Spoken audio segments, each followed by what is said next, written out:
also, as I say, I said love. Yeah, men want love. Men want love. And it's Okay. interesting how many women that surprises.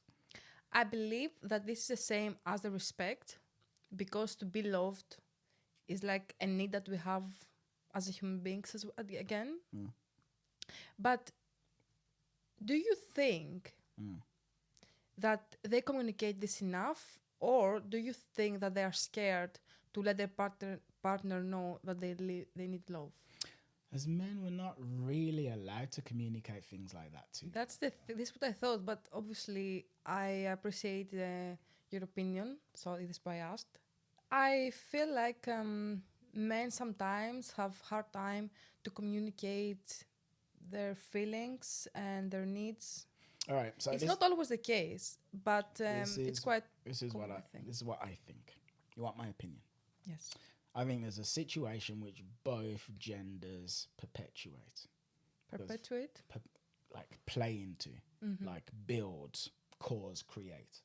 So essentially, it's like I remember I was on some website the other day, and then this woman said, "You know, whenever my boyfriend tells me about his problems, I just feel my pussy shriveling up." Yeah, you told me this, and I was so surprised because damn, like men are human beings. They have feelings. They can feel down. They have problems. They we, they should be able to communicate them. You Well, know, should be. without hesitating. Should be.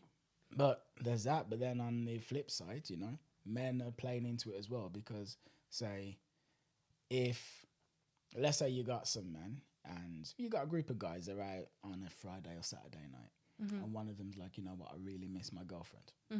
And I miss her, I want to talk to her, whatever. Provided his girlfriend isn't dead or something like that, like those guys are going to be laughing at him. They're laughing at him because he's acting like a wimp. You know, he's not being manly, he's not being masculine.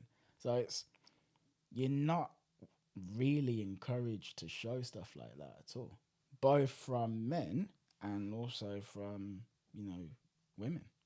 So I'd say. But fundamentally, it's something that men want. Is this connected to toxic masculinity? I mean, I guess.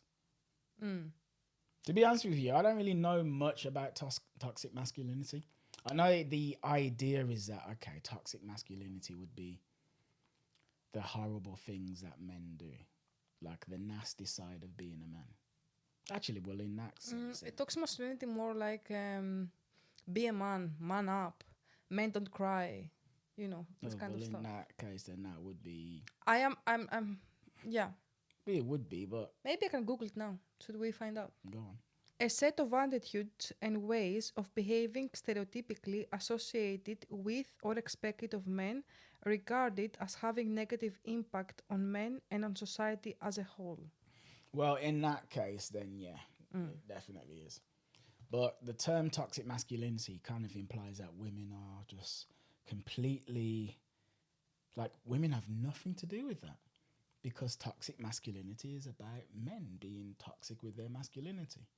But the truth is that, like, I have cried in front of girlfriends in the past, and they were like, "Why are you crying? You're a man. What the hell is this? I'm not comfortable. I'm less aroused. I'm less attracted. I look down on you because you've done this." Now, if I didn't say that and I just said, "Oh, a man shouldn't cry in front of a woman," people would say that's toxic masculinity. But these exes, they were disgusted by me for showing my emotions, which apparently is an untoxic thing to do. Don't include me in these exes, okay? Well, that's Because I truly believe that we should encourage men to communicate their feelings. Because I feel like when men feel depressed or when men feel down or whatever, it will be more likely to seek for help. And this is connected, well, maybe I shouldn't say that because it's not really related, Go on.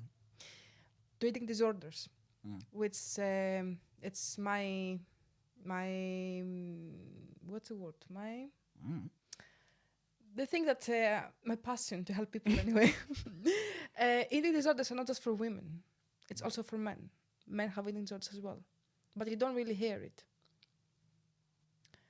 I feel like when men struggle, they feel like they have to find answers themselves, and they don't really seek for help. 100%. So the whole world I've been in is a world of dating, coaching, and whatnot. And apparently, I'm an evil person for helping lonely men who don't know how to meet women meet women. Well, what kind of evil soul would do Why? this?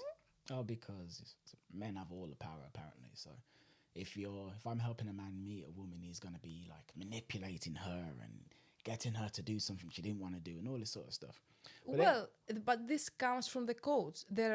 I guess, there are coaches who give toxic advice.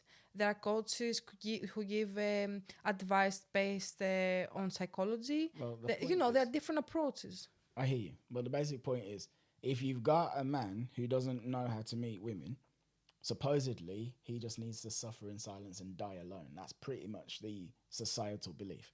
He needs, like, nobody should show him what to do because the act of showing him what to do is actually a bad thing. That's the inherent assumption.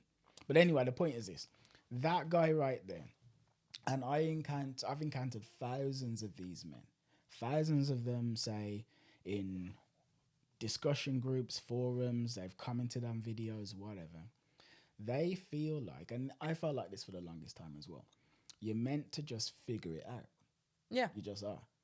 And the actual act of saying, I don't know what to do, it's shameful, like really shameful.